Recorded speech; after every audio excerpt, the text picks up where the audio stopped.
रोहिणी जो हैं आज उदास बैठी हुई थी घर के भीतर, एक व्यवहार की दृष्टि से। क्यों?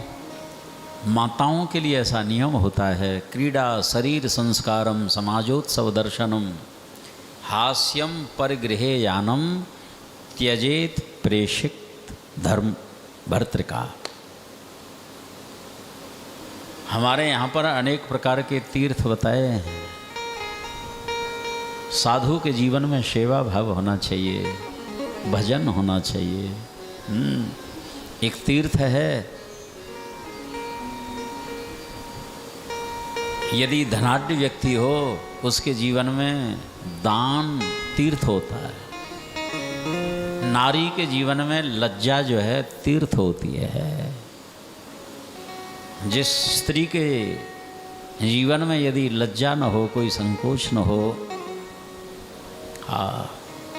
तो जो स्त्रीत्व भाव होता है, जो वात्सल्य भाव होता है, वो खत्म हो जाता है उसका। जो नैसर्गिक प्रभु प्रदत्त जो चीज़ है उसका सदुपयोग करना चाहिए, दुरुपयोग नहीं करना चाहिए। इसलिए पूज्य डोंगरे जी महाराज कहा करते, यदि स्त्री होकर के पुरुषत्व का आचरण करती है, पुरुष का उसका चरित्र सुरक्षित नहीं रहता है प्राय। पुरुष यदि स्त्रियों की तरह आचरण करे, वो भी अपने धर्म से जरूरत क्या है। साधक को जो अपना है, ये एक बात अलग है। साधना की दृष्टि, साधना जैसे जैसे धीरे धीरे बढ़ती है तो ये देहाध्यास ही छूट जाता है सज्जनों। फिर मैं पुरुष हूँ, मैं स्त्री हूँ, मैं अमुक जाति का हूँ, मेरी अमुक वैसे, ये सारी चीज़ नष्ट हो जाती है। माँ तो एक ही भाव रह जाता है, मैं भगवान का हूँ, भगवान मेरे हैं। परंतु जब तक हम अपने जीवन में कोई सिद्धांत मर्यादा नहीं पालन करेंगे तो ये स्थिति कैसे आएगी? तभी आएगी। धीरे धीरे धीरे धीरे लोक वेद व्यापार अपने आप छूट जाते हैं सज्जनों।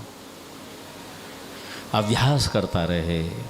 नारी के जीवन में लज्जा जो है एक महान तीर्थ होती है सज्जनों। उत्तम के असबस मन माही, सपने हु आन पुरुष जग नाही। एक संत का जो चरित्र होता है वो सती का चरित्र होता है सज्जनों। सती और संत एक ही है। सती साध्वी की दृष्टि में कोई परपुरुष नहीं होता, दूसरा होता ही नहीं। कैसे अपने धर्म से डिग सकती है वो? ऐसे ही संत का जीवन होना चाहिए, सती की तरह।